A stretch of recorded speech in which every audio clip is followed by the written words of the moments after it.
आज organic chemistry में electrophilic substitution reaction में उसके एग्जाम्पल देखेंगे, जैसे हैलोजिनेशन, नाइट्रेशन, फिडेलक्राफ्ट एल्काइलेशन, एसाइलेशन। ठीक है, चलिए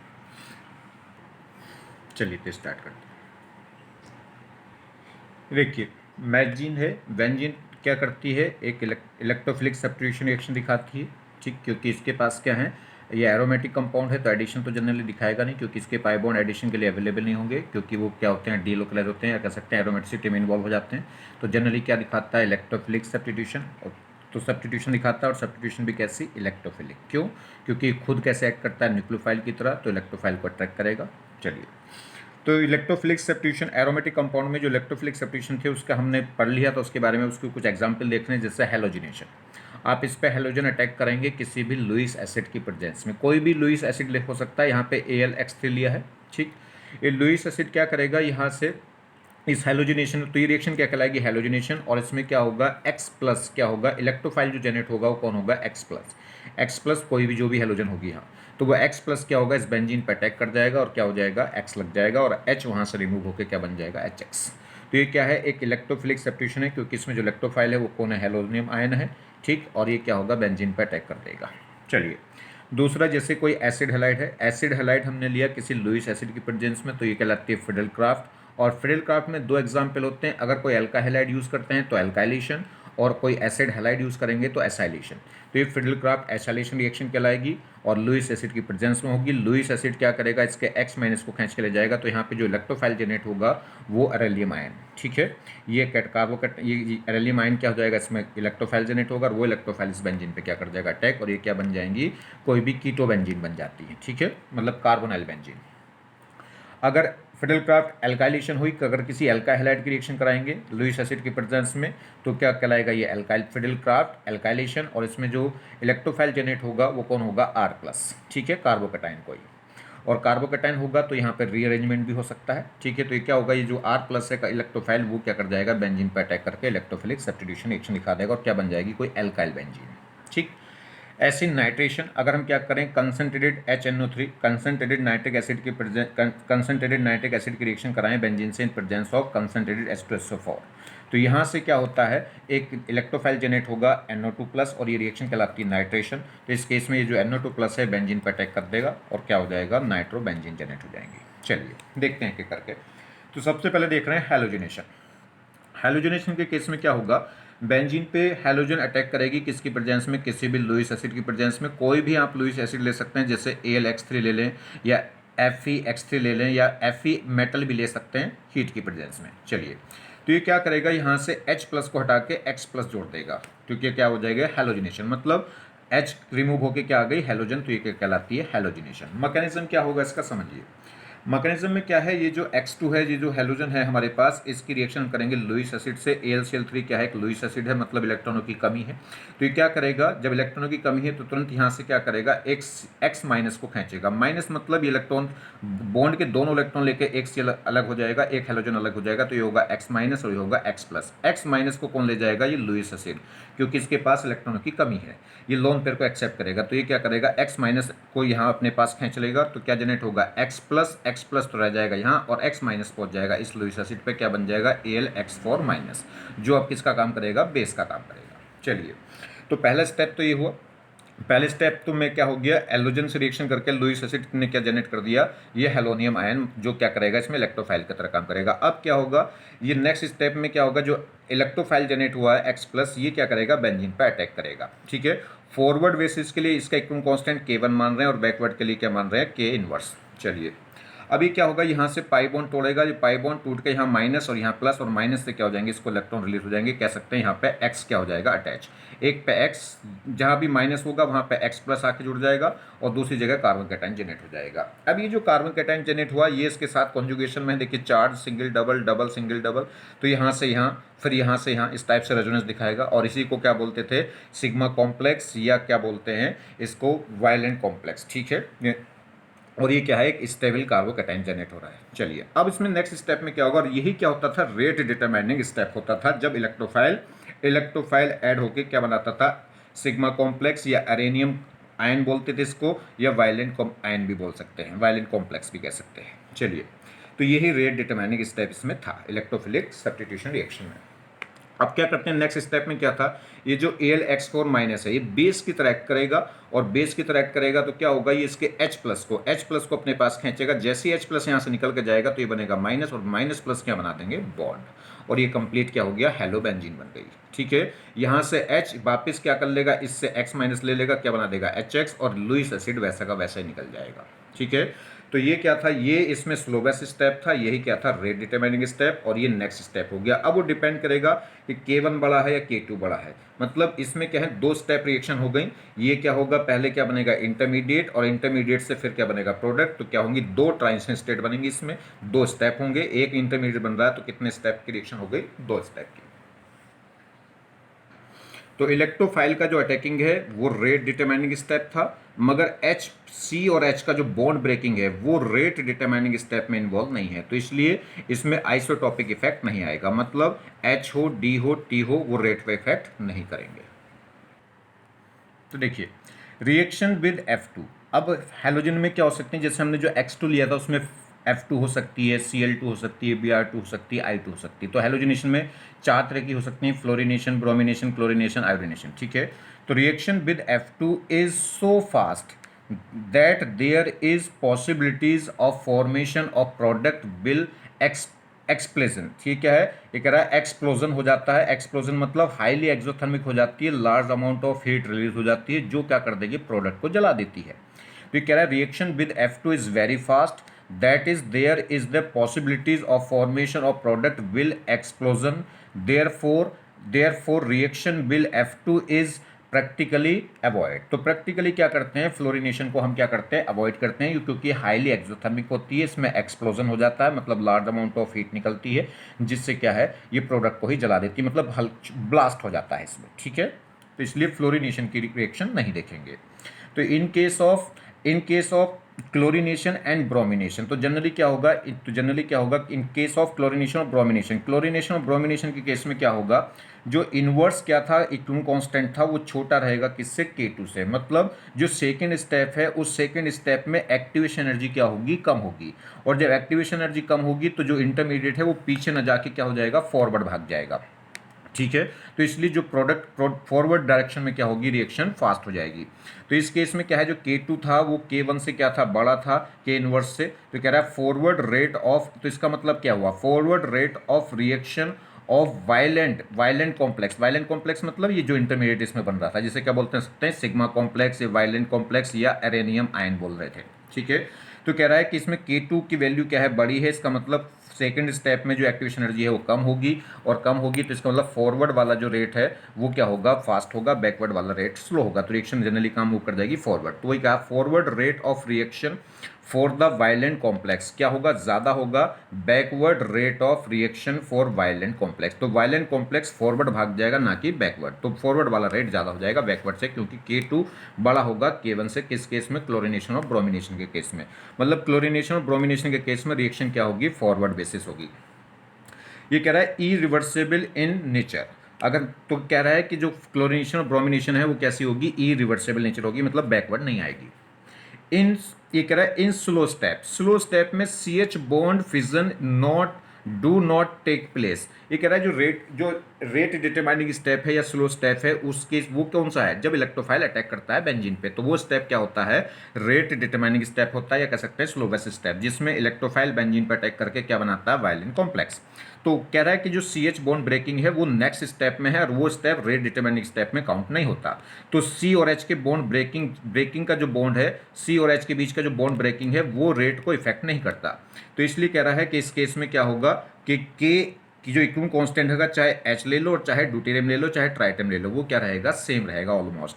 तो कह रहा है kinetically isotopic effect of the hydrogenation is not observe. तो यहाँ पे जो आइसोटॉपिक इफेक्ट है किस हाइड्रोजनेशन में, वो ऑब्जर्व नहीं किया जाएगा इस क्लोरिनेशन या ब्रोमिनेशन में। ठीक है, तो अगर हम रेट देखें बेंजीन का, C6H6 और C6T6, और यह C6 D6 है, C6D6 और C6T6, मतलब प्रोटियम, ड्यूटेरियम या ट्राइटियम, इन तीनों केस में जो रेट होगा क्लोरिनेशन ब्रोमिनेशन का, वो ऑलमोस्ट क्या रहेगा, सेम रहेगा। चलिए अब बात करें थोड़ा सा तो देखिए इसका एनर्जी डायग्राम प्रोफाइल देख लेते हैं किसका, क्लोरीनेशन और ब्रोमिनेशन का। तो इसमें क्या होगा, जब बेंजीन पे हैलोजन जाके अटैच होगी तो पहले स्टेप का, ये पहला स्टेप हो गया, क्या बन जाएगा, ये वायलेंट कॉम्प्लेक्स इंटरमीडिएट बन जाएगा। उसके बाद सेकेंड स्टेप है और इसमें फाइनली क्या बन जाएगी, ये हेलोबेंजीन। ठीक, तो ये जो दो स्टेप प्रोसेस हो गया। पहले स्टेप का जो है टीएस ट्रांजिशन स्टेट, उसकी एनर्जी क्या है, ज़्यादा है सेकेंड स्टेप की ट्रांजिशन स्टेट से। तो इसकी एनर्जी कम है, तो इसका मतलब जो इंटरमीडिएट है वो फॉरवर्ड के केस के लिए एक्टिवेशन एनर्जी कम रिक्वायर्ड होगी और बैकवर्ड के लिए एक्टिवेशन एनर्जी क्या होगी, ज़्यादा, क्योंकि TS1 की एनर्जी ज़्यादा है किससे, TS2 से। ये कह सकते हैं K2 बड़ा होगा किससे, K इनवर्स से। तो ये K2 बड़ा होगा मतलब इसकी एक्टिवेशन एनर्जी कम होगी, तो रिएक्शन फॉरवर्ड के बेसिस में ज़्यादा होगी। तो क्लोरीनेशन ब्रोमिनेशन के केस में रिएक्शन इरिवर्सिबल होती है, मतलब फॉरवर्ड बेसिस में जाएगी, बैकवर्ड नहीं जाएगी, क्योंकि इस इंटरमीडिएट को प्रोडक्ट में कन्वर्ट होना आसान है और वापस रिएक्टेंट में जाना मुश्किल है, क्योंकि इस केस की ट्रांजिशन एनर्जी की एक्टिवेशन एनर्जी क्या है, ज़्यादा है। या कह सकते हैं इसका जो K इनवर्स है वो कम होगा किससे, K2 से। क्लियर होगी बात। अगर यही केस हम किस में देखें, आयोडोनेशन में देखें, तो उल्टा हो जाएगा। ये जो सेकंड स्टेप की ट्रांजिशन स्टेट है उसकी एक्टिवेशन एनर्जी ज़्यादा हो जाएगी और फर्स्ट की क्या रह जाएगी, कम। तो उस केस में रिएक्शन क्या हो जाएगी, रिवर्सेबल हो जाएगी। जरा देखें, देखिए तो आयोडोनेशन में अगर हम केस करें तो यहाँ पे आई प्लस जब इस पर अटैक करेगा तो पहला स्टेप ये क्या बन गया, वायलेंट कॉम्प्लेक्स। उसके बाद ये सेकेंड स्टेप की जो ट्रांजिशन एनर्जी है वो क्या होगी, सेकेंड स्टेप की जो ट्रांजिशन स्टेट है उसकी एक्टिवेशन एनर्जी क्या होगी, ज़्यादा।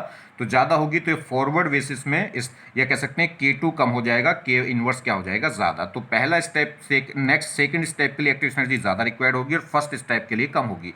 तो जो इंटरमीडिएट है वो प्रोडक्ट में कन्वर्ट होने के फॉरवर्ड जाने में चांसेस कम होंगे, बैकवर्ड जाने में चांसेस ज़्यादा होंगे। तो इसके लिए किस रिएक्शन क्या है, रिवर्सिबल हो जाएगी, मतलब बैकवर्ड भी और फॉरवर्ड भी। जो आयोडोनेशन होती है किसमें, अगर हम आयोडोनेशन की बात करेंगे तो वो क्या हो जाएगी, रिवर्सिबल नेचर की हो जाती है, क्योंकि इस केस में K2 छोटा हो जाता है K इनवर्स से। ये कह सकते हैं सेकंड ट्रांजिशन स्टेट की एक्टिवेशन एनर्जी क्या हो जाती है, हाई हो जाती है फर्स्ट ट्रांजिशन स्टेट से।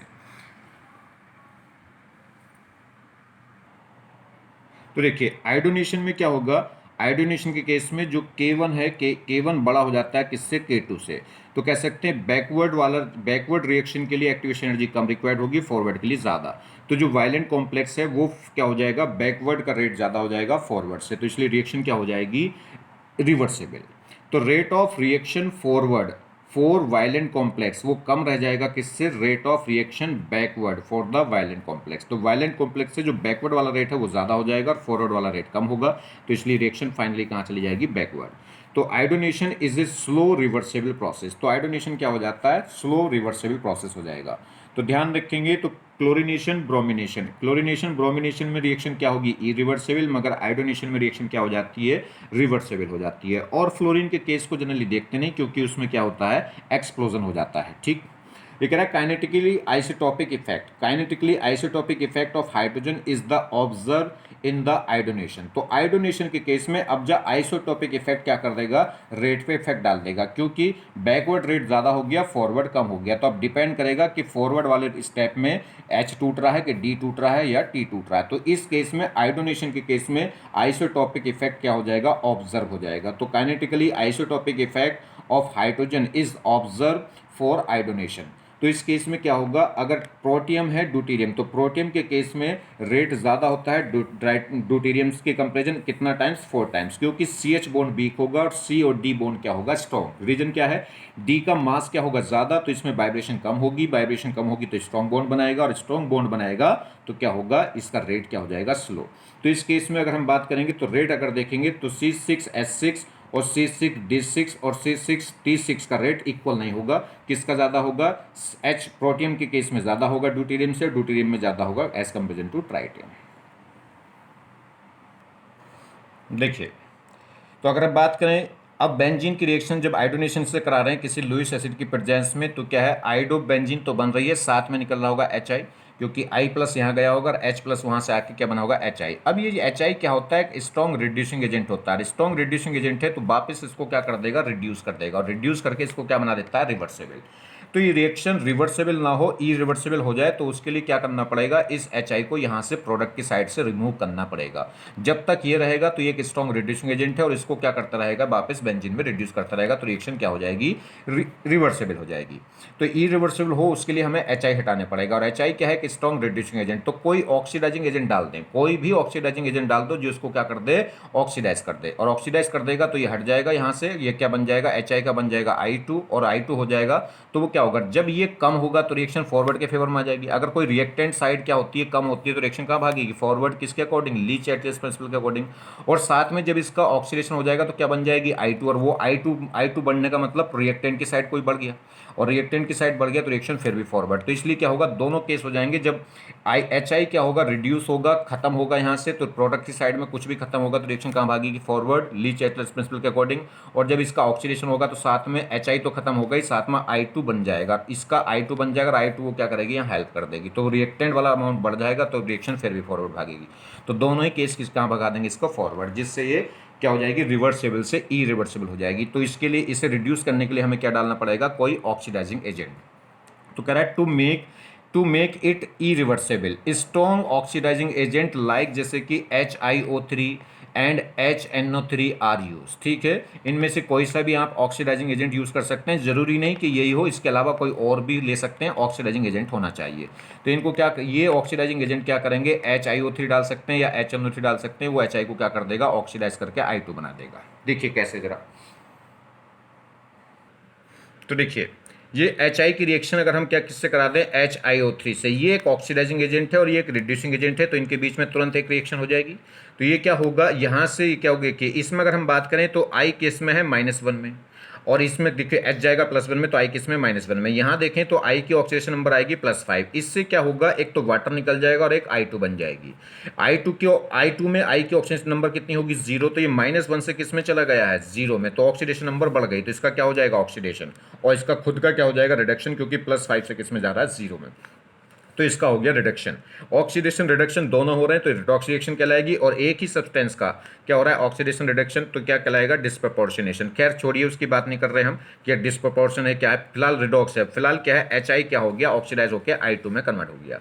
और जैसे जैसे HI कम होता जाएगा तो रिएक्शन, लीड चैटलेस के अकॉर्डिंग रिएक्शन कहाँ भागेगी, फॉरवर्ड, क्योंकि HI कहाँ है, प्रोडक्ट, और प्रोडक्ट जब कम होगा तो रिएक्शन कहाँ भागती है, फॉरवर्ड डायरेक्शन में। और I2 क्या है, रिएक्टेंट साइड, और रिएक्टेंट साइड वाला कोई भी अमाउंट बढ़ेगा तो रिएक्शन तो भी कहाँ भाग जाएगी, फॉरवर्ड में। लीड चैटलेस प्रिंसिपल में यही तो पढ़ा है, अगर प्रोडक्ट की साइड में कुछ कम करोगे तो रिएक्शन जिधर कम करोगे उधर भाग जाएगी, और जिधर बढ़ाओगे उससे दूसरी साइड भाग जाएगी। तो according to the Le Chatelier principle, reaction with shift in the forward direction because HI is the remove with the help of HiO3। तो जैसे ही हम HiO3 डालेंगे वो क्या करेगा, HI को रिमूव कर देगा, मतलब प्रोडक्ट साइड के एक अमाउंट को कम कर देगा, जिससे रिएक्शन कहाँ भाग जाएगी, फॉरवर्ड।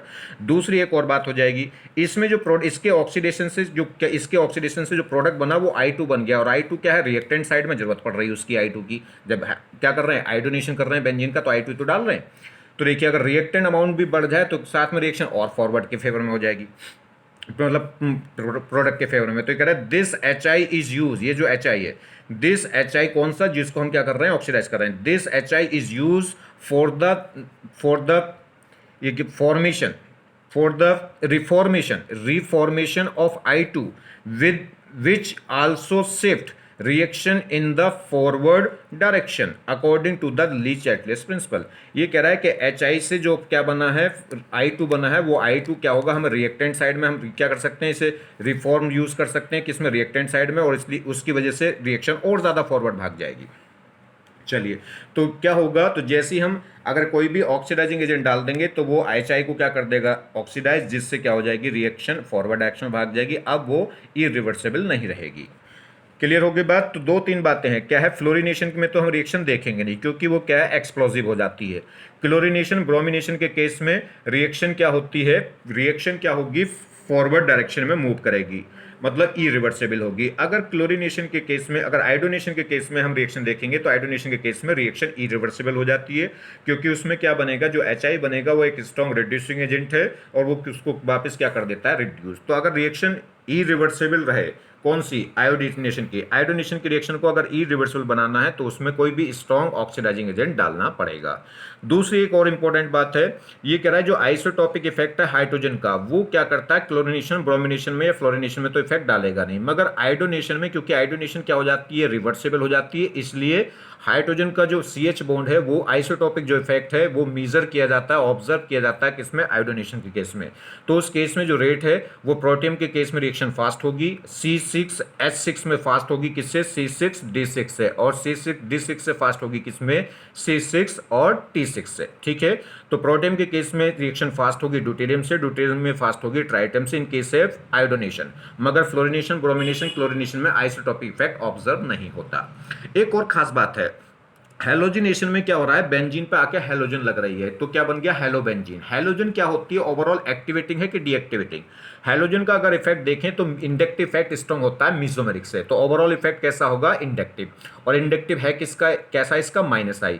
तो हेलोजन क्या करती है, डीएक्टिवेट कर देती है रिंग को, मतलब इसमें ओवरऑल इफेक्ट क्या होगा, हेलोजन का +M होता है और -I होता है, मगर हेलोजन के केस में मीसोमेरिक वीक पड़ जाता है, इंडक्टिव स्ट्रांग होता है, तो ओवरऑल इफेक्ट आ गया माइनस, और माइनस आ गया तो एक डीएक्टिवेटिंग ग्रुप है, डीएक्टिवेटिंग ग्रुप है तो क्या होगा, रिएक्शन फर्दर मूव नहीं करेगी, मतलब इस पे केवल मोनो हेलोनेशन होगा, एक बार हेलोजन जुड़ जाएगी उसके बाद दोबारा हेलोजनेशन नहीं होगा बेंजीन का, क्योंकि बेंजीन पे क्या हो गई होगी, इलेक्ट्रॉन डेंसिटी अब डिक्रीज हो गई होगी, क्योंकि हेलोजन का जो इफेक्ट है वो -I है और माइनस इफेक्ट है तो वो डीएक्टिवेटिंग ग्रुप होगा, उसने इलेक्ट्रॉन डेंसिटी फिनाइल रिंग पे घटा दी होगी, तो अब रिएक्शन फर्दर नहीं होगी, बस एक ही बार हेलोजनेशन होगा, मतलब मोनो हेलोजनेशन होगा, पॉली हेलोजनेशन नहीं होगा। तो ये भी खास बात है। देखिए तो फाइनली कंक्लूजन क्या निकल के आया किसमें, हेलोजिनेशन में। ये कह रहा है practically halogenation is carried out with chlorination और ब्रोमिनेशन। तो प्रैक्टिकली अगर हम देखेंगे तो जो हेलोजिनेशन है वो क्लोरीन में और ब्रोमीन में लेते हैं, फ्लोरीन में इसलिए नहीं लेते क्योंकि उसमें क्या हो जाता है, वो एक्सप्लोजिव रिएक्शन हो जाती है, उसमें हाईली एक्सोथर्मिक रिएक्शन हो जाती है, उसमें ब्लास्ट हो जाता है या जो प्रोडक्ट बनेगा वो जल जाएगा। और आयोडोनेशन इसलिए नहीं देते क्योंकि वो क्या हो जाती है, रिवर्सेबल, तो इसलिए जनरली हम कौन सी रिएक्शन देखेंगे, क्लोरीनेशन और ब्रोमिनेशन। नेक्स्ट ये कह रहा है kinetically isotopic effect of H hydrogen, hydrogen का जो आइसोटॉपिक इफेक्ट है is not observe for the ये कह रहा है for the chlorination and bromination but is observe for the iodination. तो जो आइसोटॉपिक इफेक्ट है हाइड्रोजन का वो क्लोरीनेशन और ब्रोमिनेशन में तो ऑब्जर्व नहीं किया जा सकता, नहीं किया जाता, मगर क्या होगा, आयोडोनेशन के केस में आइसोटॉपिक इफेक्ट ऑब्जर्व किया जाता है, और किस में ज्यादा होगा, प्रोटियम में ज्यादा होगा ड्यूटेरियम से, ड्यूटेरियम में रेट ज्यादा हो जाएगा किससे, ट्राइटियम से। नेक्स्ट ये कह रहा है इनकमिंग इलेक्ट्रोफाइल इज डीएक्टिवेटिंग। इस हेलोजिनेशन में जो इलेक्ट्रोफाइल है वो कोई हेलोनियम है X+, और जब भी बेंजीन पे हेलोजन आके लग जाएगी तो हेलोजन क्या है, एक डीएक्टिवेटिंग ग्रुप है, तो वो क्या कर देगा, फिनाइल रिंग को डीएक्टिवेट कर देगा, और डीएक्टिवेट कर देगा तो फर्दर इस बेंजीन पे जिस पे हेलोजिनेशन हो चुका एक बार, उस पे अब दोबारा हेलोजिनेशन नहीं होगा। तो कह रहा है incoming electrophile is deactivating in nature, therefore mono substitution take place. तो बस एक ही बार सब्स्टिट्यूशन होगा, फर्दर सब्स्टिट्यूशन नहीं होगा।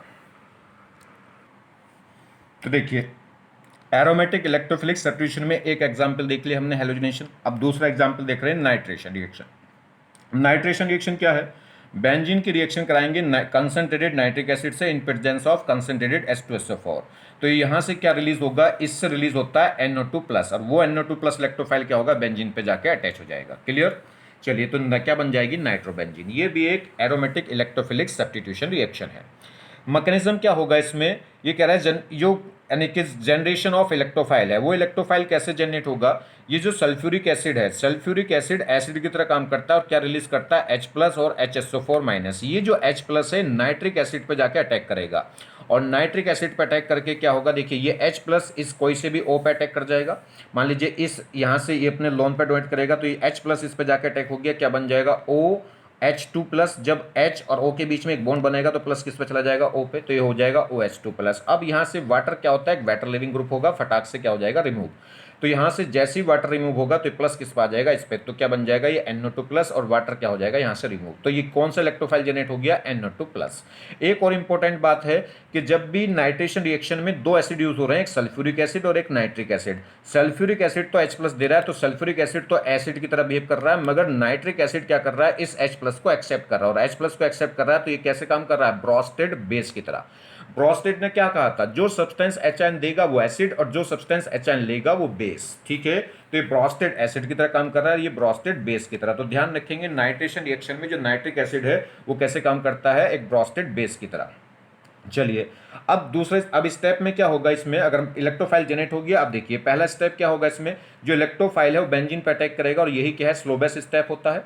ये इलेक्ट्रोफाइल इस पे अटैक करके क्या होगा, यहाँ से एक पाई बॉन्ड रिलीज होगा, पाई बॉन्ड टूटेगा, एक तरफ माइनस एक तरफ प्लस, माइनस पर ये इलेक्ट्रोफाइल जुड़ जाएगा और ये क्या जनरेट हो जाएगा, कार्बोकैटायन। और ये कैसे बोलते हैं, वायलेंट कार्बोकैटायन, या कह सकते हैं सिग्मा कॉम्प्लेक्स या वायलेंट कॉम्प्लेक्स या एरेनियम आयन। चलिए, ये क्या होगा, देखिए जो प्लस बना है डबल बॉन्ड के साथ रेजोनेंस होगा, रेजोनेंस स्टेबलाइज हो जाएगा, तो ये पूरा इस सब जगह घूमता रहता है, प्लस यहाँ यहाँ यहाँ इस टाइप से। अब सेकंड स्टेप में क्या होता है, सेकंड स्टेप में जो HSO3 माइनस था ये क्या करेगा, बेसिक नेचर शो करेगा, और ये बेसिक नेचर शो करेगा तो इसमें क्या होगा, ये बेस क्या करेगा, इस H प्लस को खींच लाएगा, तो H प्लस को जैसे ही H प्लस निकलेगा तो यहाँ बनेगा माइनस, और माइनस प्लस क्या बना देंगे, बॉन्ड, तो ये H वापिस इस पर आ जाएगा, क्या बन जाएगा, H+O4, और ये क्या बन जाएगी, नाइट्रोबेंजीन रिलीज होगी। ये पहला स्टेप है, ये क्या लाएगा, ये स्लो स्टेप है, यही रेट डिटरमाइनिंग स्टेप होगा, और ये फास्ट स्टेप होगा। तो इसमें जो C और H वाला बॉन्ड है वो रेट डिटरमाइनिंग में यूज नहीं हो रहा, तो सिर्फ रेट कौन डिसाइड करेगा, ये, तो यहाँ भी आइसोटोपिक इफेक्ट नहीं आएगा। तो कह रहा है kinetically effect of H not observe, तो काइनेटिकली अगर H का हम इफेक्ट देखें रेट पे तो वो आइसोटोपिक इफेक्ट ऑब्जर्व नहीं किया जाएगा यहाँ पे। तो कह सकते हैं KH और KD जो इक्विलिब्रियम कांस्टेंट है H के केस में और D के केस में ऑलमोस्ट सेम रहेगा, तो rate of reaction almost same रहेगी प्रोटियम, ड्यूटेरियम और ट्राइटियम के केस में। चलिए, इन दिस रिएक्शन ये कह रहा है इनकमिंग इलेक्ट्रोफाइल, जो इनकमिंग इलेक्ट्रोफाइल है मतलब NO2 इज डीएक्टिवेटिंग ग्रुप, ये NO2 क्या दिखाएगा, -M, और -M दिखाएगा तो ये इलेक्ट्रॉन विड्रॉइंग ग्रुप है, -M है और -I दोनों इफेक्ट इसके माइनस हैं, तो इलेक्ट्रॉन विड्रॉइंग ग्रुप है, इलेक्ट्रॉन विड्रॉइंग ग्रुप है तो इसको क्या कर देगा, रिंग को डीएक्टिवेट कर देगा, डीएक्टिवेट कर देगा तो अब इस पर फर्दर नाइट्रेशन नहीं हो सकती, एक ही बार नाइट्रेशन होगी और बस उसके बाद इस टाइप रिएक्शन स्टॉप हो जाएगी, क्योंकि एक NO2 ग्रुप लगते ही रिंग कैसी हो गई होगी, डीएक्टिवेट। तो कह रहा है in this reaction incoming electrophile is a deactivating nature, therefore generally mono substitution take place, तो केवल मोनो सब्स्टिट्यूशन रिएक्शन होगा, एक ही बार नाइट्रेशन होगी, दोबारा फर्दर इस पे नाइट्रेशन नहीं हो सकती। देखिए तीसरा एग्जांपल अब देखते हैं, फिडेलक्राफ्ट एल्काइलेशन। फिडेलक्राफ्ट एल्काइलेशन में क्या होगा, बेंजीन की रिएक्शन किसी भी एल्काइल हैलाइड से कराएंगे in presence of Lewis acid, और ये लुईस एसिड क्या करेगा, यहाँ से R+ इलेक्ट्रोफाइल जनरेट करेगा और वो R+ इस बेंजीन पर अटैक हो जाएगा और वहाँ से जो H+ निकलेगा वो वापस इस हैलोजन के साथ क्या बना देगा, HX। तो ये क्या हो गई, एक एरोमेटिक इलेक्ट्रोफिलिक सब्स्टिट्यूशन रिएक्शन हो गई। अब इसमें जो इंटरमीडिएट है वो कार्बोकैटायन है, और जहाँ कहीं भी इंटरमीडिएट कार्बोकैटायन होते हैं तो वहाँ पे रीअरेंजमेंट होगा, पहले ये कार्बोकैटायन अपने आप को रीअरेंज करके मोर स्टेबल करेगा, उसके बाद जाके बेंजीन पे क्या करेगा, अटैक करेगा। चलिए, जैसे ये एल्का हैलाइड की रिएक्शन हमने किसी भी लुईस एसिड से कराई, लुईस एसिड को क्या चाहिए, इलेक्ट्रॉन, और ये क्या करेगा, इस बॉन्ड को तुरंत तोड़वा देगा X- और R+, तो X- तो चला जाएगा लुईस एसिड पे, क्या बना देगा, AlX4-, और ये क्या जनरेट हो जाएगा, इलेक्ट्रोफाइल, कौन है, कार्बोकैटायन। अब ये जो कार्बोकैटायन है पहले अपने आप को रीअरेंज करेगा और रीअरेंज करने के बाद फिर इस बेंजीन पे जाके अटैक करेगा, तो जैसे ही बेंजीन पे अटैक करेगा तो पाई बॉन्ड टूटेगा, एक तरफ माइनस एक तरफ प्लस, और माइनस पे जुड़ जाएगा और एक कार्बोकैटायन जनरेट हो जाएगा, इसे बोलते हैं वायलेंट कॉम्प्लेक्स, या कह सकते हैं सिग्मा कॉम्प्लेक्स या रेनियम आयन, और ये क्या है, रेजोनेंस स्टेबलाइज है। अब फर्दर सेकंड स्टेप में क्या होगा, ये जो AlX4- है ये एक बेस की तरह काम करेगा और ये क्या करेगा, H+ को रिमूव करा लेगा, H+ यहाँ से जैसे ही H+ निकलेगा तो यहाँ माइनस और माइनस प्लस क्या बना देंगे, बॉन्ड, और ये वापस क्या हो जाएगी, एल्काइल बेंजीन बन जाएगी, और ये जो H+ है वो यहाँ से X- लेके क्या बना देगा, HX, और ये क्या है, लुईस एसिड, ऐसे का ऐसे रह जाएगा। तो इसमें क्या है, पहली बात तो एक ध्यान दीजिए, ये जो लगने वाला ग्रुप है ये कैसा है, ये लगने वाला जो ग्रुप है वो एक्टिवेटिंग ग्रुप है, ये क्या दिखाएगा, +H और +I, एल्काइल ग्रुप है तो वो दिखाएंगे +H और +I दिखाएंगे, तो ये क्या है, प्लस वाले ग्रुप है और प्लस वाले ग्रुप है, तो इस पर इलेक्ट्रॉन डेंसिटी बढ़ा देंगे जिससे ये मोर एक्टिवेट हो जाएगी, मोर एक्टिवेट हो जाएगी तो इसका मतलब जो मोनो जो सब्स्टिट्यूशन है वो फर्दर भी हो जाएगा, तो इस पर क्या होगा, पॉली सब्स्टिट्यूशन हो जाएगा। ठीक है, चलिए तो देखें क्या बातें हैं रिजल्ट। तो रिजल्ट है, अगर रिजल्ट्स की बात करें फिडेलक्राफ्ट एल्काइलेशन में, तो इन फिडेलक्राफ्ट एल्काइलेशन, एल्काइलेशन मतलब एल्का हैलाइड की रिएक्शन करा रहे हैं, अगर किसी एसिड हैलाइड की कराएंगे तो एसाइलेशन कहलाएंगे। तो Friedel Crafts alkylation incoming electrophile is activating, जो इलेक्ट्रोफाइल आके लग रहा है कौन, एल्काइल ग्रुप, वो क्या है, एक एक्टिवेटिंग ग्रुप है इन नेचर, वो एक्टिवेटिंग नेचर का है, therefore there is possibility of poly alkylation, तो यहाँ पे क्या हो जाएंगी, पॉली एल्काइलेशन हो जाएंगी, मतलब एक से ज्यादा बार क्या हो जाएगा, सब्स्टिट्यूशन हो जाएगा। दूसरा, जैसे जैसे एल्काइल ग्रुप लगते जाएंगे वैसे वैसे फिनाइल रिंग मोर एक्टिवेट होती चली जाएगी, तो रिएक्शन फर्दर आगे होती चली जाएगी। दूसरा कह रहा है in Friedel Crafts alkylation electrophile is a carbocation, जो इलेक्ट्रोफाइल है वो एक कार्बोकेटाइन है, for which rearrangement is possible, तो इसलिए ये क्या करेगा, इसमें रीअरेंजमेंट पॉसिबल होगा। पहले कार्बोकेटाइन अपने आप को रीअरेंज करके मोर स्टेबल करेगा और मोर स्टेबल करने के बाद जाके क्या करेगा, बेंजीन पे अटैक करेगा। चलिए, अच्छा एक और बात ध्यान रखिए, कार्बन कैटायन में रीअरेंजमेंट जब ही होता है जब रीअरेंजमेंट करने से वो मोर स्टेबल हो, अगर पहले से लेस स्टेबल हो जाए तो फिर नहीं होता। चलिए, in Friedel Crafts alkylation major product will be formed by the most stable carbocation, वही कह रहा है कि पहले जो कार्बोकेटाइन है इलेक्ट्रोफाइल जो बना इसमें कार्बोकेटाइन, वो अपने आप को रीअरेंज करके पहले क्या करेगा, मोर स्टेबल, उसके बाद अटैक करेगा। तो in Friedel Crafts reaction, in Friedel Crafts alkylation major product will be formed by the most stable carbocation, जो मेजर प्रोडक्ट होगा वो मोर स्टेबल कार्बोकेटाइन से जनरेट होगा।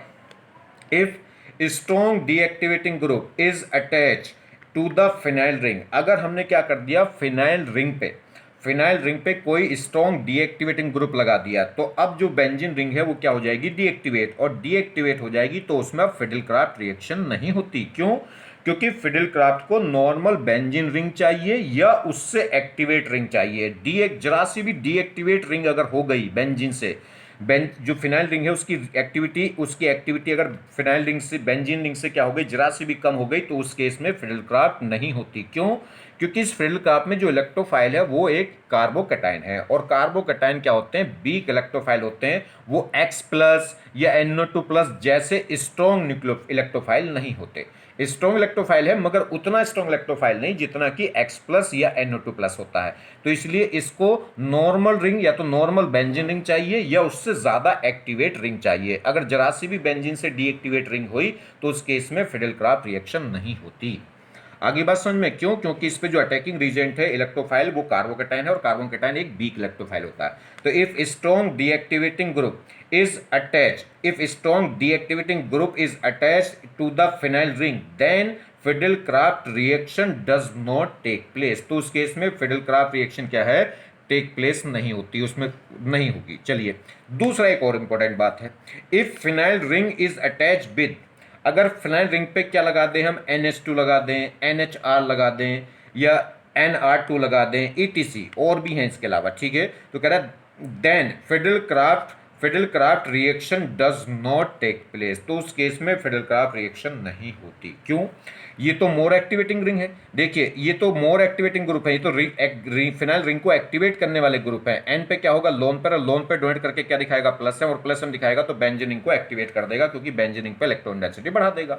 और जब रिंग मोर एक्टिवेट होगी तो उसके इसमें तो फिडेलक्राफ्ट दौड़ के होनी चाहिए, तो ये कह रहा है कि NO2 NHR या NR2 के केस में फिडेलक्राफ्ट रिएक्शन नहीं होगी। रीजन क्या है वो मैं अभी बताता हूं आपको, तो थोड़ा सा इससे बच के रहना। अगर -M कोई ग्रुप लग गया तब तो फिडेलक्राफ्ट होगी नहीं, कौन, फिडेलक्राफ्ट एल्काइलेशन, और साथ में अगर ये वाले एक्टिवेटिंग ग्रुप लग गए तो भी फिडेलक्राफ्ट नहीं होगी। क्यों नहीं होगी इन केस में वो मैं भी बताऊंगा।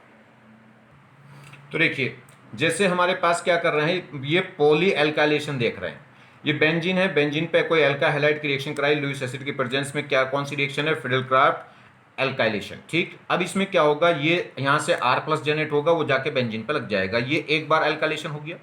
अब इस पे जैसे इस पे R लग गया तो R ये एक्टिवेटिंग ग्रुप है, +H और +I दिखाएगा, तो एक्टिवेट रिंग को मोर एक्टिवेट कर देगा, तो इस पे फिर दोबारा से एल्काइलेशन, ये जो एल्का हैलाइड है फिर दोबारा से रिएक्ट करेगी, और यहां से अब के फिर क्या होगा, R+ इस पर अटैक कर जाएगा। अब ये क्या होगा, ये एक्टिवेटिंग है, एक्टिवेटिंग के साथ में ऑर्थो और पैरा डायरेक्टिंग होगा, तो जो फर्दर द्वारा रिएक्शन होगा तो जो इलेक्ट्रोफाइल हो कहाँ के जुड़ जाएगा, ऑर्थो या पैरा पे, तो दोनों प्रोडक्ट बनेंगे, ऑर्थो वाला भी और पैरा वाला भी।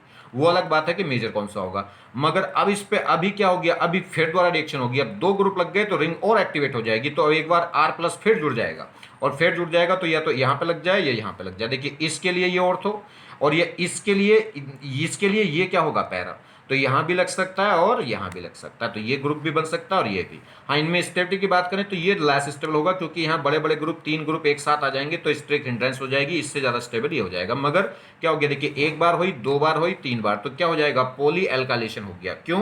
क्योंकि जैसे जैसे अल्काइल ग्रुप लगते जाएंगे वैसे वैसे बेंजीन रिंग क्या होती जाएगी, मोर एक्टिवेट होती जाएगी, किसके लिए, इलेक्ट्रोफिलिक सब्स्टिट्यूशन रिएक्शन के लिए। अब यहाँ देखिए, ये कह रहा है अगर हमारे पास ये कुछ कंपाउंड है, इन कंपाउंड में फिडेलक्राफ्ट एल्काइलेशन रिएक्शन नहीं होगी या फिडेलक्राफ्ट रिएक्शन नहीं होगी। क्यों? क्योंकि ये क्या है, डीएक्टिवेटिंग रिंग है। ये क्या हो, अगर बेंजीन पे NO2 क्या है, -M दिखाएगा, COH ये भी -M दिखाएगा, CHO इसमें भी C डबल बॉन्ड O होगा तो ये भी -M, C triple bond N होगा तो ये भी -M। ये -M तो नहीं दिखाएगा क्योंकि इसके पास वैकेंट ऑर्बिटल नहीं है। हम सोचेंगे प्लस है तो इलेक्ट्रॉन ऊपर छीन लेगा, तो ये -M दिखाएगा, नहीं, ये इलेक्ट्रॉन नहीं छीन सकता क्योंकि इसके पास वैकेंट ऑर्बिटल नहीं है, तो ये डबल बॉन्ड नहीं बना सकता। मगर स्ट्रॉन्ग -I तो है इसका, क्योंकि प्लस आ गया तो स्ट्रॉन्ग -I, और स्ट्रॉन्ग माइनस है तो रिंग को क्या कर देगा, डीएक्टिवेट कर देगा। ये भी स्ट्रॉन्ग -I होगा तो ये भी डीएक्टिवेट कर देगा। ये सब -M या -I वाले हैं, मतलब इलेक्ट्रॉन विड्रॉइंग ग्रुप वाले हैं। और कोई बेंजीन पे कोई भी इलेक्ट्रॉन विड्रॉइंग ग्रुप लग जाएगा तो उस केस में फिडेलक्राफ्ट रिएक्शन नहीं होगी। जैसे ये लगा दिया कीटोन, ठीक है, तो ये C डबल बॉन्ड O है तो ये -M दिखाएगा, तो ये इसको क्या कर देगा, डीएक्टिवेट। जैसे CH3 लगा दिया तो इसमें क्या अल्फा हेलोजन है, और अल्फा हेलोजन है तो -H दिखाएगा, और -H दिखाएगा तो इसको रिंग को क्या कर देगा, डीएक्टिवेट। तो जैसी रिंग डीएक्टिवेट होगी तो उस केस में फिडेलक्राफ्ट रिएक्शन नहीं होगी। क्यों? क्योंकि इसमें जो फिडेलक्राफ्ट रिएक्शन में जो इलेक्ट्रोफाइल आता है वो कार्बोकैटायन होता है, और वो वीक इलेक्ट्रोफाइल है, और वीक इलेक्ट्रोफाइल है तो उसको क्या चाहिए, एक्टिवेट रिंग चाहिए या नॉर्मल बेंजीन रिंग चाहिए। जरा सी भी डीएक्टिवेट हो गई तो उस केस में सब्स्टिट्यूशन नहीं हो पाती। चलिए ये तो बात समझ में आ गई। यहां बात करें, ये तो एक्टिवेटिंग रिंग है, ये तो देखिए N, ये NH2 ग्रुप N पे लोन पे है, लोन पे है तो प्लस, लोन पे डोनेट करके क्या दिखाएगा, +M, और +M दिखाएगा तो इसको रिंग को क्या करेगा, एक्टिवेट। ये भी +M, ये भी +M, ये भी +M, मगर इन केस में भी रिएक्शन नहीं होगी। मतलब ऐसा कोई ग्रुप जो +M दिखाए लोन पेयर की वजह से, जिस पे भी लोन पेयर हो, जिस भी ग्रुप के पहले एटम पे लोन पेयर है तो क्या दिखाएगा, +M, और +M दिखाएगा तो रिएक्शन फास्ट होनी चाहिए, मगर रिएक्शन होगी नहीं। क्यों नहीं होगी? इन +M के केस में रिएक्शन क्यों नहीं हो रही वो मैं बता रहा हूं। देखिए तो रीजन समझिए, रीजन जब क्या है, कोई भी विड्रॉइंग ग्रुप लग जाए, मतलब कोई भी -M ग्रुप लग जाए, उसको डीएक्टिवेट करे। तो अगर W++ मतलब विड्रॉइंग ग्रुप, तो ये क्या होगा, स्ट्रॉन्ग डीएक्टिवेट, तो ये रिंग को क्या कर देगा, स्ट्रॉन्ग डीएक्टिवेट कर देगा। तो यहां पे क्या होगा, अगर कोई भी स्ट्रॉन्ग इलेक्ट्रोफाइल होता, कोई भी स्ट्रॉन्ग इलेक्ट्रोफाइल जैसे NO2+ होता या X+ होता, मतलब इस केस में हैलोजिनेशन तो हो सकती है, और किस पे हो जाएगी, अगर विड्रॉइंग ग्रुप है तो मेटा पोजीशन पे हो जाएगी, और कोई एक्टिवेटिंग रिंग होता तो ऑर्थो और पैरा पे हो जाती। तो इस केस में हैलोजिनेशन हो सकती है, नाइट्रेशन हो सकती है, किस केस में, -M के केस में, और कहां हो जाएगी, मेटा पोजीशन पे। तो यहां इस केस में electrophilic substitution reaction take place कब, अगर हैलोजिनेशन है या नाइट्रेशन। मगर फिडेलक्राफ्ट के केस में अगर बीक इलेक्ट्रोफाइल है जैसे कि R+, तो R+ क्या होता है, ये बीक इलेक्ट्रोफाइल है, और बीक इलेक्ट्रोफाइल के लिए, बीक इलेक्ट्रोफाइल के केस में ये इस पर अटैक नहीं कर सकता, क्योंकि इसके लिए क्या चाहिए, स्ट्रॉन्ग रिंग चाहिए। तो इस केस में फिडेलक्राफ्ट रिएक्शन नॉट पॉसिबल। कब, जब डीएक्टिवेटिंग ग्रुप लग जाएगा। तो हैलोजिनेशन हो सकती है, नाइट्रेशन हो सकती है। हाँ, विड्रॉइंग ग्रुप है तो बस वो ऑर्थो पैरा की वजह किस पर हो जाएगी, मेटा पे, मगर फिडेलक्राफ्ट होगी ही नहीं। क्लियर हो गई बात। रीजन क्या है, ये बीक इलेक्ट्रोफाइल होता है, इसे क्या चाहिए, एक्टिवेट रिंग चाहिए। दूसरा, अब यहां देखिए, मैंने आपको बताया था जब बेंजीन पे NH2 ग्रुप लग जाए तो भी फिडेलक्राफ्ट रिएक्शन नहीं होती। अब ये क्या है, देखिए ये ग्रुप है, इस ग्रुप के पहले एटम पे लोन पेयर है, लोन पेयर डोनेट करके क्या दिखाएगा, +M, और +M दिखाएगा तो इस रिंग को मोर एक्टिवेट कर देगा इलेक्ट्रोफिलिक सब्स्टिट्यूशन के लिए। तो यहाँ इलेक्ट्रोफिलिक सब्स्टिट्यूशन बहुत फास्ट होनी चाहिए, मगर वो कह रहा है कि रिएक्शन नहीं होगी। तो रिएक्शन, इलेक्ट्रोफिलिक सब्स्टिट्यूशन रिएक्शन नहीं होती। क्यों नहीं होती, सुनिए। ये क्या है, इसके पास लोन पेयर है तो ये लुईस एसिड की तरह काम कर सकता है, वो लुईस बेस की तरह, जो सब्सटेंस लोन पेयर डोनेट कर सके वो लुईस बेस। और ये और जो फिडेलक्राफ्ट रिएक्शन होती है वो किसकी प्रेजेंस में होती है, किसी भी लुईस एसिड की प्रेजेंस में होती है। एल्का हैलाइड की रिएक्शन कराएंगे बेंजीन से in presence of Lewis acid. Lewis acid होगा तभी तो कार्बोकैटायन जनरेट होता है। तो ये क्या होता है, लुईस एसिड की प्रेजेंस में होगी रिएक्शन। तो इसके पास लोन पेयर है और ये लुईस एसिड है, ये लुईस बेस है और ये लुईस एसिड, और लुईस एसिड लुईस बेस के बीच में तुरंत रिएक्शन हो जाएगी, एसिड बेस रिएक्शन हो जाएगी। और एसिड बेस होगी तो तुरंत अपना लोन पेयर इसको ना डोनेट करके किसको डोनेट कर देगा, डायरेक्ट लुईस एसिड को डोनेट कर देगा, और क्या बना देगा, इडक्ट। ये अपना लोन पेयर तुरंत यहाँ, अगर इस ग्रुप पे कोई भी लोन पेयर हुआ तो तुरंत ये लोन पेयर क्या होगा, इसको मोर एक्टिवेट तो करेगा, मगर साथ में क्या कर लेगा, इसके साथ नया बखेड़ा कर देगा। ये जो लुईस एसिड है ये एल्काइल हैलाइड के साथ रिएक्शन करके कार्बन कैटायन जनरेट करने के बजाय चुपचाप यहाँ भाग जाएगा, ये एल्काइल हैलाइड की तरफ। एल्काइल हैलाइड में तो क्या करना पड़ रहा था, इसे बॉन्ड, कार्बन और हाइड्रोजन का बॉन्ड तोड़ के, जब कार्बन कैटायन जनरेट करना पड़ रहा था तब इसे X- मिलता था, मगर यहाँ तो अब इसे इलेक्ट्रॉन रखे रखाए मिल रहे हैं। और वहां तो बॉन्ड कैसा तोड़ना पड़ रहा था, सिग्मा बॉन्ड तो स्ट्रॉन्ग होता है, पाई बॉन्ड तोड़ना पड़ता तो फिर भी कोई बात दूसरी होती। तो ये लुईस एसिड बॉन्ड तोड़ने के चक्कर में नहीं पड़ेगा, चुपचाप यहां से लोन पे उठा के क्या बना देगा, कॉम्प्लेक्स। तो ये तुरंत अपने लोन पे डोनेट करके क्या बनाते हैं, इडक्ट। इडक्ट मतलब कोऑर्डिनेट बॉन्ड, तो इस पे आ जाएगा माइनस और इस पे आ जाएगा प्लस। अब पहले एटम पे प्लस आते ही रिंग क्या हो गई होगी, डीएक्टिवेट, और जैसी रिंग डीएक्टिवेट होगी तो इलेक्ट्रोफाइल फिडेल-क्राफ्ट रिएक्शन में इलेक्ट्रोफाइल कौन होता है, वीक, और वीक इलेक्ट्रोफाइल होगा, अगर वीक इलेक्ट्रोफाइल होगा तो रिएक्शन के लिए मना कर देगा। आगे बात समझ में। इसलिए इन प्लस एम के केस में तो ऐसा कोई प्लस एम लग रहा हो जिसपे क्या है, जिस पे लोन पेयर हो, तो उस केस में हमें लगता है कि रिंग मोर एक्टिवेट होगी, तो फिडेल-क्राफ्ट फास्ट होनी चाहिए, मगर फास्ट की बात छोड़ो, होती भी नहीं है। रीजन क्या है, क्योंकि ये जो एनिलीन है, तो एनिलीन में क्या होगा, एनिलीन में फिडेल-क्राफ्ट रिएक्शन नहीं होती। क्यों, क्योंकि लुईस एसिड के साथ क्या बना देता है, इडक्ट, और जो इडक्ट बनेगा वो क्या होगा, हाईली, वो क्या है, एक स्ट्रॉन्ग डीएक्टिवेटिंग ग्रुप है जो रिंग को क्या कर देगा, डीएक्टिवेट, और डीएक्टिवेट कर देगा, तो उसमें फिडेल-क्राफ्ट रिएक्शन नहीं होगी। देखिए एक प्रॉब्लम समझे, ये क्या कह रहा है, why nitrobenzene is used as solvent in Friedel Crafts reaction. Friedel Crafts reaction में नाइट्रोबेंजीन एक सॉल्वेंट की तरह हम यूज करते हैं, क्वेश्चन पूछ रहा है क्यों करते हैं। देखिए ये फिडेल-क्राफ्ट बेंजीन की रिएक्शन अल्काइल हैलाइड से कराएंगे किसी लुईस एसिड की प्रेजेंस में, तो यहाँ से क्या होगा, कार्बोकेटायन जनरेट होगा जो इस बेंजीन पे जाके लग जाता है और क्या बन जाएगा, अल्काइल बेंजीन। मगर ये रिएक्शन क्या होती है, ये जैसी आर लगा तो ये रिंग क्या हो जाएगी, मोर एक्टिवेट हो जाएगी, तो मोर एक्टिवेट हो जाएगी तो इस पर क्या होगा, फर्दर एल्काइलेशन हो जाएगा, और फर्दर एल्काइलेशन को रोकने के लिए हम क्या डालते हैं, इसमें नाइट्रोबेंजीन डालते हैं, यानी कि पॉली एल्काइलेशन ना हो, रिएक्शन मोनो सब्स्टिट्यूशन पे ही रुक जाए। अगर रिएक्शन को सिर्फ यहीं रोकना है तो क्या करना पड़ेगा, इसमें एक सॉल्वेंट डालना पड़ेगा। और ये नाइट्रोबेंजीन क्यों डाल रहे हैं, क्योंकि नाइट्रोबेंजीन में जो नाइट्रो ग्रुप है वो डीएक्टिवेटिंग ग्रुप है, और डीएक्टिवेटिंग ग्रुप है तो इस रिंग को क्या कर दिया होगा उसने, डीएक्टिवेट, और ये रिंग डीएक्टिवेट हो गई होगी तो जो एल्काइलेशन है, एल्काइलेशन इस पर नहीं होना चाहिए। अगर ये एक्टिवेट हो जाए तो एल्काइलेशन इस पर शुरू हो जाएगा, तो इस पर भी एल्काइलेशन नहीं होना चाहिए। अब हमने क्या करा है, ये क्या डाल दिया, एक नाइट्रोबेंजीन डाल ली। नाइट्रोबेंजीन में जो NO2 ग्रुप है वो डीएक्टिवेट ग्रुप है, डीएक्टिवेट ग्रुप है तो अपनी वाली रिंग को तो ये डीएक्टिवेट रखेगा ही, और जब अपनी वाली रिंग को डीएक्टिवेट रखेगा तो इसका मतलब है कि इस वाली रिंग पे फिडेल-क्राफ्ट एल्काइलेशन नहीं होगी। अब इस पे और रोकेगा, इस पे कैसे रोकेगा, ये हमारे पास क्या है, ये लुईस एसिड, देखो NO2 ग्रुप पे लोन पेयर तो ही, NO2 ग्रुप पे लोन पेयर है, O पे भी लोन पेयर है, तो लोन पेयर क्या करेगा, अब ये नाइट्रोबेंजीन इसके लुईस एसिड को क्या करेगा, खत्म करेगा।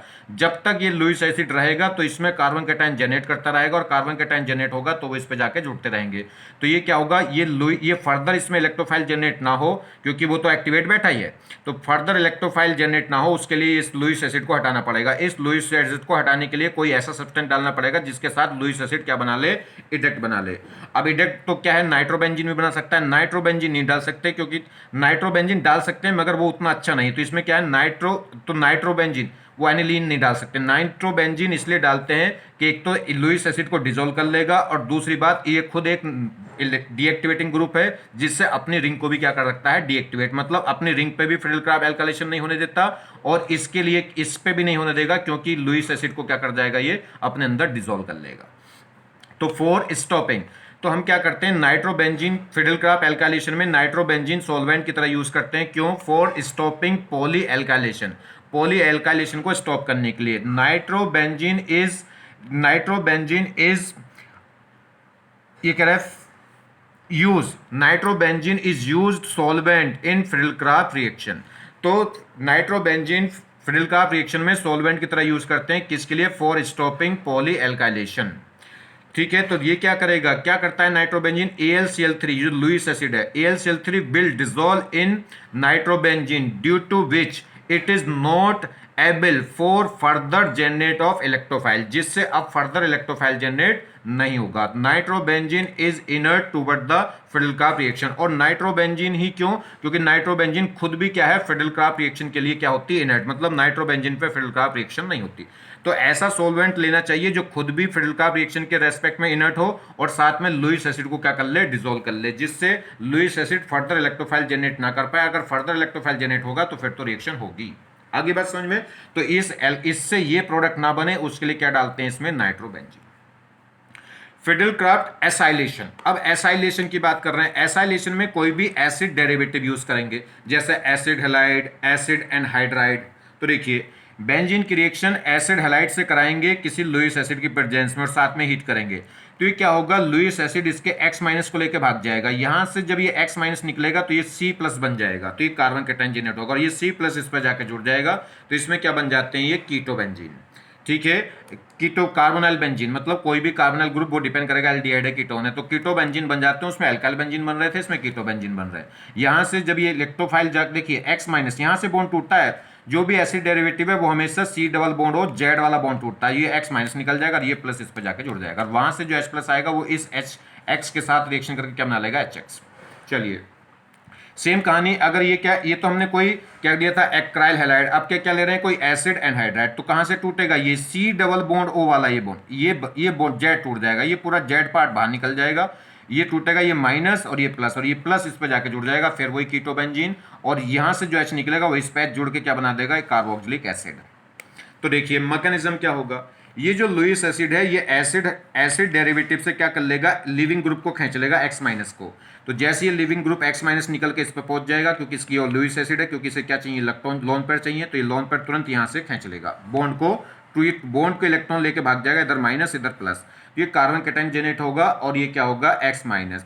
अब इसमें रीअरेंजमेंट नहीं होता, क्यों नहीं होता रीअरेंजमेंट, सुनिए, ये एक्राइलेशन आयन बन गया, एक्राइलेशन आयन बन गया, ये क्या है, यही सीधा सीधा जाके बेंजीन पे जुड़ जाता है इस कार्बन के थ्रू। इसका रीअरेंजमेंट करूं तो रीअरेंजमेंट करके पहले ये कार्बन कैटायन अपने आप को रीअरेंज करके मोर स्टेबल क्यों नहीं कर रहा, तो देखिए अगर हम बात करें ये कार्बन, ये क्या है हमारे पास एक्राइल कार्बोकैटायन है, अब ये क्या होगा, जैसे देखिए लोन पेयर और इसके पास वैकेंट ऑर्बिटल, तो ये तुरंत कॉन्जुगेशन में आएगा, जैसे ही अपने लोन पर यहां देगा तो यहां क्या बन जाएगा, ट्रिपल बॉन्ड, और इसका भी, इसका ऑक्टेट कंप्लीट नहीं था, इस कार्बन कैटायन पे कितने इलेक्ट्रॉन थे, 6, बाकी सबका ऑक्टेट कंप्लीट था।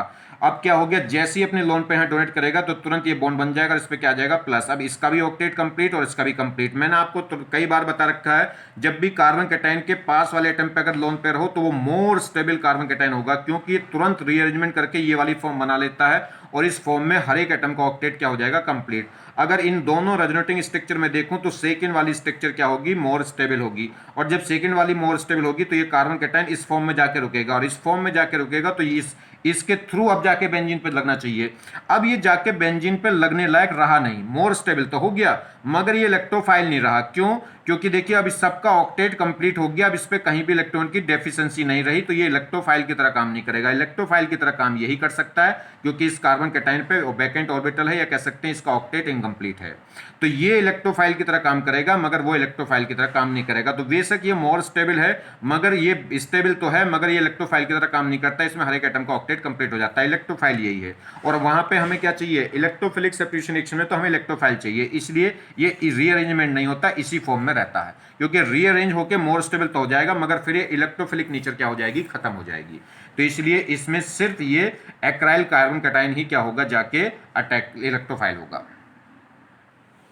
तो बस ये क्या होगा, ये जो एक्राइल कार्बोकैटायन हो गया यानी कि RCO प्लस, ये डायरेक्ट जाके क्या होगा, इस बेंजीन पर जुड़ जाएगा और वहां से H प्लस बाहर निकल जाएगा, तो C के थ्रू ये जुड़ जाएगा, O के थ्रू नहीं। अगर O के थ्रू O पे प्लस आ जाए तो फिर वो क्या होगा, इलेक्ट्रोफाइल नहीं रहता, मोर स्टेबल हो जाता है बेसिक, मगर वो इलेक्ट्रोफाइल नेचर उसमें खत्म हो जाती है। इसलिए इसमें रीअरेंजमेंट, तो फिडेलक्राफ्ट एसाइलेशन में रीअरेंजमेंट नहीं होता, क्योंकि रीअरेंजमेंट अगर हो गया तो इलेक्ट्रोफिलिक नेचर खत्म हो जाती है।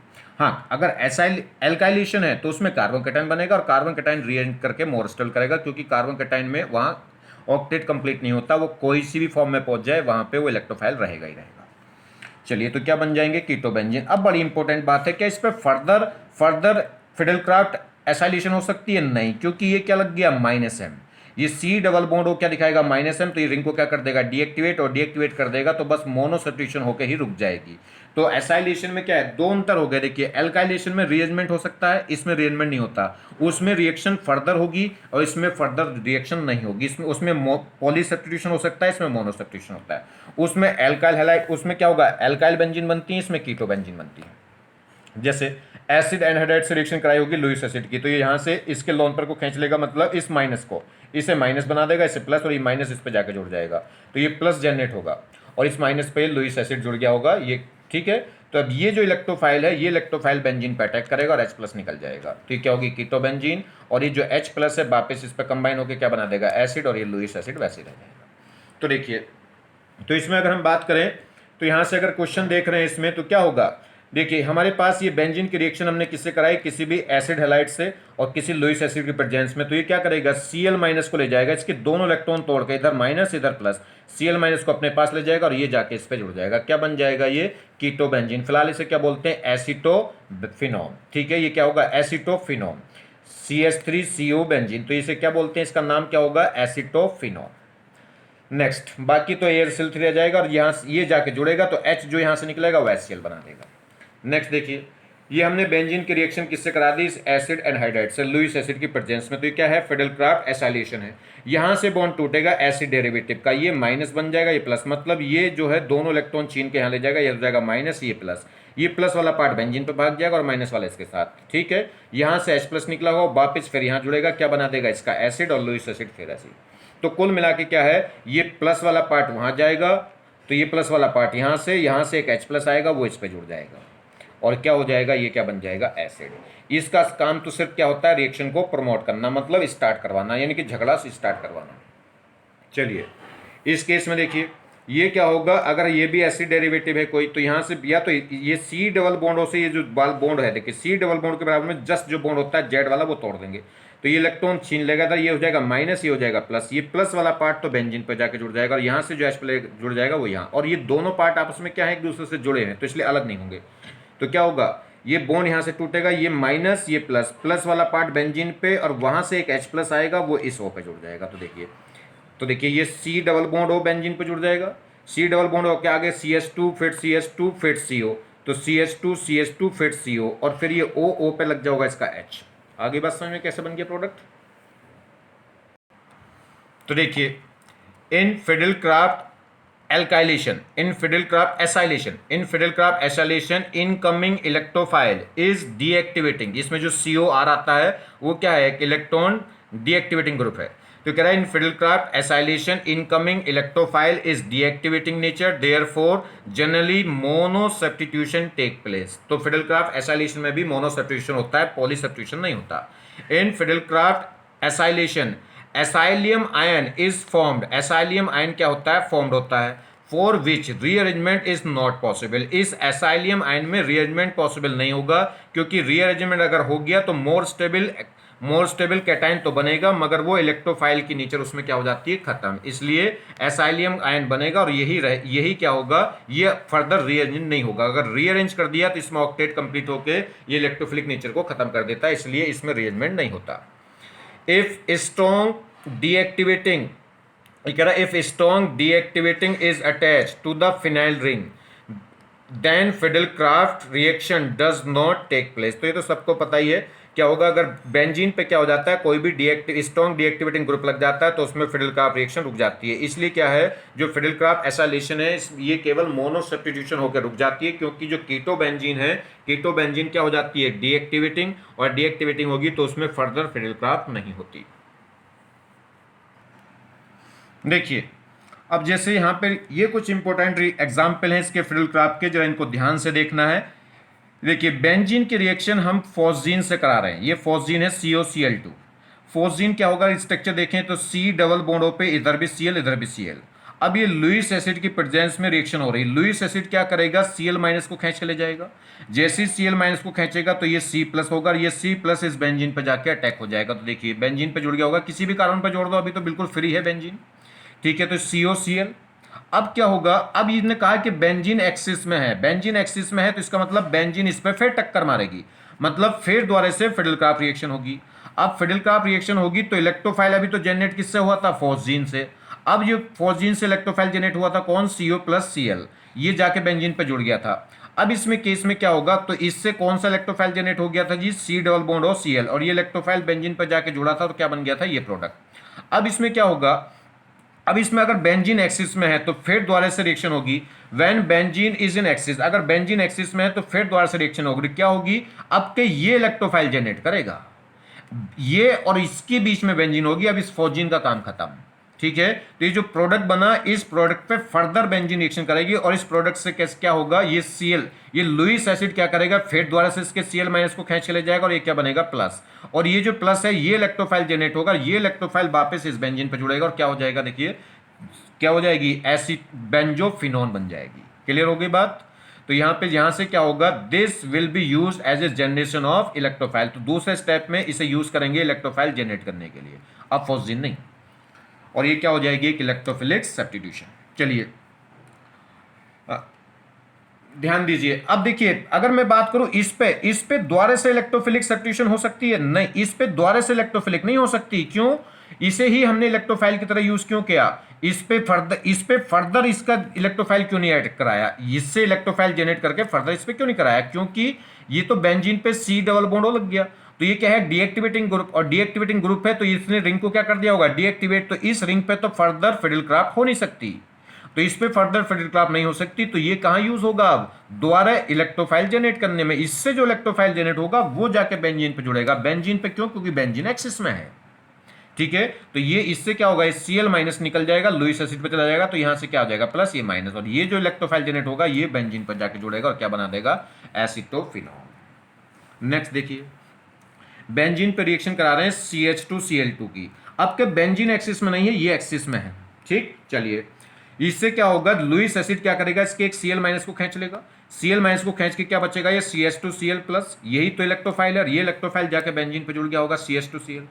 अब क्या होगा, ये फर्दर एक्सिस में है, अब ये फर्दर एक्सिस में है तो इस पर रिएक्शन होगी, मगर ये रिएक्शन दिखाएगा नहीं, क्योंकि इसमें क्या आ गया, Cl, और Cl आ गया तो ये ग्रुप क्या होगा, -I, और विड्रॉइंग ग्रुप दिखाएगा, ये विड्रॉइंग ग्रुप हो गया, ये कह सकते हैं -I भी दिखाएगा और -H भी। क्यों, क्योंकि अल्फा हैलोजन है, अल्फा हैलोजन है तो -H, और हैलोजन है तो -I, तो -I और -H, तो ये विड्रॉइंग ग्रुप हो गया। रिंग को क्या कर देगा, डीएक्टिवेट, और डीएक्टिवेट कर देगा तो इस पे फर्दर ये एक्सिस में है तो ये तो इलेक्ट्रोफाइल जनरेट करने के लिए तैयार है दोबारा भी, मगर ये इलेक्ट्रोफाइल इस पे कहां, इस पे तो जुड़ेगा नहीं, क्योंकि बेंजीन तो एक बार में ही खत्म हो गई, क्योंकि बेंजीन एक्सिस में है नहीं। ये इलेक्ट्रोफाइल जनरेट करके दोबारा इस पे जुड़ नहीं सकता, क्योंकि ये क्या हो गया, डीएक्टिवेट हो गया, तो रिएक्शन बस यहीं रुक जाएगी मोनो सब्स्टिट्यूशन पे। आगे बात समझ में, बेंजीन तो है नहीं, तो इसलिए ये जाके दोबारा से बेंजीन पे तो जुड़ नहीं सकता, क्योंकि बेंजीन एक ही बार में खत्म हो गई होगी। ये एक्सिस में है तो दोबारा ये एक बार इलेक्ट्रोफाइल जनरेट होकर इस पे जुड़ के ये बन गया, ये फिर दोबारा इलेक्ट्रोफाइल जनरेट कर सकता है क्योंकि एक्सिस में है, मगर ये दोबारा इलेक्ट्रोफाइल वापस इस पर नहीं जुड़ सकता। ये तो बेंजीन तो हो गई खत्म, और इस पर जाकर जुड़ नहीं सकता क्योंकि ये डीएक्टिवेटिंग हो गई, क्योंकि ये डीएक्टिवेटिंग ग्रुप है। नेक्स्ट देखिए, अब इस रिएक्शन को उल्टा कर दिया, अब के बेंजीन एक्सिस में ले ली, ये एक्सिस में नहीं है, तो इससे जो इलेक्ट्रोफाइल जनरेट हुआ, ये लुईस एसिड क्या करेगा, इससे एक Cl माइनस छीन लेगा तो ये रहेगा CH2Cl बचेगा, एक Cl बचेगा, एक Cl निकल गया होगा, तो ये इलेक्ट्रोफाइल जनरेट होगा, ये बेंजीन पर जाके जुड़ गया। अब क्या होगा, ये जो ग्रुप है ये डीएक्टिवेटिंग ग्रुप है, -I और -H दिखा रहा है, तो ये रिंग क्या हो गई, डीएक्टिवेट। तो अभी यहां से तो इलेक्ट्रोफाइल, अब ये बचा और ये बचा, क्योंकि ये तो खत्म हो गया, तो एक्सिस में है नहीं, ये एक्सिस में एक तो ये बचा, और जो प्रोडक्ट बना वो बचा। अब इन दोनों की रिएक्शन होगी, अब ये दोनों कैसे होंगे, तो इस पे तो फर्दर इलेक्ट्रोफिलिक सब्स्टिट्यूशन हो नहीं सकता, इसी पे होगा, और इस पे इस पे फिडलक्राफ्ट रिएक्शन होगी, और यहां से क्या होगा, इलेक्ट्रोफाइल जनरेट होगा। ये लुईस एसिड फिर द्वारा इसके Cl माइनस को खींच के इसको क्या बना देगा, प्लस, और ये बेंजाइलिक कार्बोकैटायन बन जाएगा, वो जाके फिर द्वारा से इस बेंजीन पे जुड़ेगा। तो देखिए इस बेंजीन पे जाके जुड़ गया होगा कौन, या ये बेंजीन CH2 कार्बोकैटायन जाके जुड़ गया होगा इस बेंजीन पे, और ये क्या बन जाएगी, डाइफिनाइल मीथेन। क्लियर हो गई बात। चलिए नेक्स्ट देखिए, ये बेंजीन है और इसकी रिएक्शन इससे करा रहे हैं, इसमें एसिड हैलाइड वाला पार्ट भी है और एसिड डेरिवेटिव वाला पार्ट भी है, एल्काइल हैलाइड वाला पार्ट भी है और एसिड डेरिवेटिव वाला भी है। अब बड़ा कंफ्यूजन हो गया कि लुईस एसिड है, लुईस एसिड की प्रेजेंस में अगर ये Cl निकाल के ये उधर वाली Cl निकाल लूँ तो ये प्लस बनेगा, तो ये जाके जुड़ेगा, और ये वाली Cl निकाल लूँ तो ये प्लस बनेगा, तो ये दोनों पार्ट अलग अलग है, इधर का कार्बन कैटायन कुछ और है, इधर का कुछ और है। तो पहले रिएक्शन कहाँ होगी, तो ध्यान दीजिए, तो देख लो स्टेबल कार्बोकैटायन कहाँ होगा, जब ये Cl माइनस निकलती है तो ये जो प्लस बनेगा ये plus more stable carbon cation होता है। क्यों, क्योंकि इस कार्बन के पास वाले एटम पे लोन पेयर है, और ये लोन पेयर कभी भी डोनेट करके इसको क्या कर लेता है, मोर स्टेबल। तो इस कार्बोकैटायन से तो हमेशा ये स्टेबल कार्बन कैटायन होगा। क्यों, ये Cl निकलेगा तो ये 1 डिग्री से ज्यादा कितना बन सकता है, 2 डिग्री, मगर मोर स्टेबल कार्बन कैटायन कौन होगा, ये ज्यादा होगा। तो ध्यान रखना, एल्काइल हैलाइड से फास्ट रिएक्शन हो जाती है एसिड हैलाइड, तो एल्काइलेशन से फास्ट होगी एसाइलेशन, फिडलक्राफ्ट एल्काइलेशन से फास्ट हो जाती है फिडलक्राफ्ट एसाइलेशन, क्योंकि उसमें स्ट्रॉन्ग इलेक्ट्रोफाइल जनरेट होता है, या स्ट्रॉन्ग कार्बोकैटायन क्या होता है, जनरेट। चलिए, तो पहले तो इधर से नहीं, इधर से होगी रिएक्शन, तो ये Cl माइनस निकल के ये कार्बोकैटायन इस पे क्या हो जाएगा, ऐड, ये हो गया जी, देखिए ये बस Cl को हटा दो और पूरा के पूरे ग्रुप को ऐसे जोड़ दो इसके साथ। तो देखिए C double bond O, C double bond O, CH2 और Cl। अब ये क्या है, बेंजीन एक्सिस में है, ये तो खत्म हुआ, ये तो खत्म हुआ, अब ये बचा और प्रोडक्ट बचा। अब बेंजीन एक्सिस में तो बेंजीन फिर दोबारा तैयार होगी, तो अब क्या होगा, अब के यहां से टूटेगा, अब के Cl माइनस निकले कि ये बेंजीन माइनस, तो बेंजीन माइनस तो लिविंग ग्रुप नहीं होती अच्छी, Cl minus better leaving group होती है। तो ये क्या करेगा, लुईस एसिड क्या कर लेगा, Cl माइनस खींच के ये कार्बन कैटायन बना देगा, इस ये कार्बन कैटायन जाके फिर दोबारा इस बेंजीन पे जुड़ जाएगा। तो देखिए ये Cl माइनस निकल कर कार्बन कैटायन बनेगा और ये कार्बन कैटायन इस बेंजीन पर जुड़ जाएगा, तो ये फाइनल प्रोडक्ट बनेगा। तो यहाँ पे when benzene in the axis, जब ये रिएक्शन आगे कब होगी, जब बेंजीन एक्सिस में हो, और अगर एक्सिस में नहीं होगी तो बस यहीं रुक जाएगी। तो ये कह रहा है, ये क्या हो गया। और दूसरी बात, इस पे अगर यही देखिए, मेरी बात सुनिए, ये Cl माइनस निकल के ये प्लस बना, ये प्लस इस बेंजीन पे जाके क्यों जुड़ रहा है, ये प्लस इसी बेंजीन के ऑर्थो या पैरा पे क्यों ना जुड़ जाए। तो ये क्या है, CO ग्रुप ने इसे डीएक्टिवेट कर दिया होगा, और डीएक्टिवेट कर दिया होगा तो इंट्रा अंदर ही अंदर एक मॉलिक्यूल के अंदर ही अंदर फिडलक्राफ्ट रिएक्शन नहीं होगी, क्योंकि रिंग क्या हो चुकी है, डीएक्टिवेट। किसकी वजह से, क्योंकि CO ग्रुप क्या है, ये -M ग्रुप है, इसने क्या कर दिया होगा, इसको डीएक्टिवेट। तो इसमें क्या होगा, तो deactivating this will be used in generate of electrophile. तो ये बस सिर्फ और सिर्फ इलेक्ट्रोफाइल जनरेट करने के लिए यूज किया जा सकता है, फिडलक्राफ्ट के लिए यूज नहीं किया जा सकता। तो इस पे, इस बेंजीनिंग पे फर्दर फिडलक्राफ्ट नहीं हो सकती, क्योंकि CO ग्रुप लग गया, ये क्या है, डीएक्टिवेटिंग ग्रुप, इसने इसको डीएक्टिवेट कर दिया होगा। तो इससे सिर्फ इलेक्ट्रोफाइल जनरेट होगा, और कौन सा, ये Cl माइनस निकल के इलेक्ट्रोफाइल जनरेट हो गया होगा, और ये इस पे जाके, ये किस पे जाके जुड़ गया होगा, बेंजीन पर। क्या बन गया होगा, देखो ये। तो देखिए ये प्रोडक्ट था कि अब कंफ्यूजन क्या था कि इधर से Cl माइनस निकाल के ये कार्बन कैटायन बनाऊं, या इधर से Cl निकाल के ये कार्बन कैटायन बनाऊं। तो ये कार्बन कैटायन ज्यादा स्टेबल होगा, किससे, अगर यहां से Cl निकाला तो ये कार्बन कैटायन बन जाएगा, ये सिर रहेगा, अगर इधर वाला Cl निकाला तो ये कार्बन कैटायन बनेगा, ये रहेगा। तो देखिए इन दोनों में देख लो कौन स्ट्रॉन्ग इलेक्ट्रोफाइल है या कौन स्ट्रॉन्ग कार्बोकैटायन है। ये कार्बन के इस पे क्या होगा, ये लोन, देखिए ये डबल बॉन्डेड है, तो ये मत कहना -M दिखाएगा, ये लोन पेयर दे के इसको क्या दिखाएगा, +M, और +M वाला इस कार्बन कैटायन को क्या कर लेगा, स्टेबल। जबकि इस कार्बन कैटायन को ये CO ग्रुप क्या दिखाएगा, -I, क्योंकि कॉन्जुगेशन तो है नहीं, 2 सिंगल बॉन्ड आ गए। तो ये -I से क्या करेगा, इसको लेस स्टेबल, और ये +M सेल इलेक्ट्रॉन डोनेट करके क्या कर लेगा, इसको मोर स्टेबल। और जितना हमें लग रहा है कि स्टेबल होना चाहिए, उससे भी कहीं ज्यादा स्टेबल हो जाता है, क्योंकि अगर मैंने आपको बताया कि कार्बन कैटायन, अगर कार्बन कैटायन के पास में कोई ऐसा आइटम हो जिस पर लोन पर हो, तो वो more stable carbon cation generate कर हो जाता है रेजोनेंस के बाद, क्योंकि हर एक एटम का ऑक्टेट क्या हो जाता है उसके इसमें कंप्लीट। तो ये सबसे पहले कौन सा Cl निकलेगा, इधर वाला, मतलब जो फिडलक्राफ्ट एसाइलेशन है, वो अगर दोनों रिएक्शन के चांसेस हो, फिडलक्राफ्ट एल्काइलेशन के और फिडलक्राफ्ट एसाइलेशन के, तो कौन सी आप कराएंगे पहले, फिडलक्राफ्ट एसाइलेशन, ठीक है, क्योंकि उसमें स्टेबल इलेक्ट्रोफाइल या स्टेबल कार्बोकैटायन जनरेट होता है। तो ये फिडल आपने क्या है, मैंने इसका आपको 4 एग्जाम्पल बता दिए, किसके, एरोमेटिक इलेक्ट्रोफिलिक सब्स्टिट्यूशन के, कौन से, हैलोजिनेशन हो गया, नाइट्रेशन हो गया, और इसमें क्या हो गया, फिडलक्राफ्ट एल्काइलेशन, फिडलक्राफ्ट एसाइलेशन हो गई, ठीक है। तो इनके और भी कुछ आगे आगे एग्जाम्पल आते रहेंगे, जैसे जैसे आप पढ़ेंगे आगे आगे, वैसे वैसे और कुछ एग्जाम्पल आते रहेंगे। फिलहाल ये एक इंपॉर्टेंट रिएक्शन है, यहाँ से क्वेश्चन एग्जाम में बनता ही बनता है, कोई से भी एग्जाम में आप जाएं, एरोमेटिक इलेक्ट्रोफिलिक सब्स्टिट्यूशन रिएक्शन पे 2 क्वेश्चन बन ही जाते हैं, 2, 1 नहीं 2। चलिए, थैंक्स।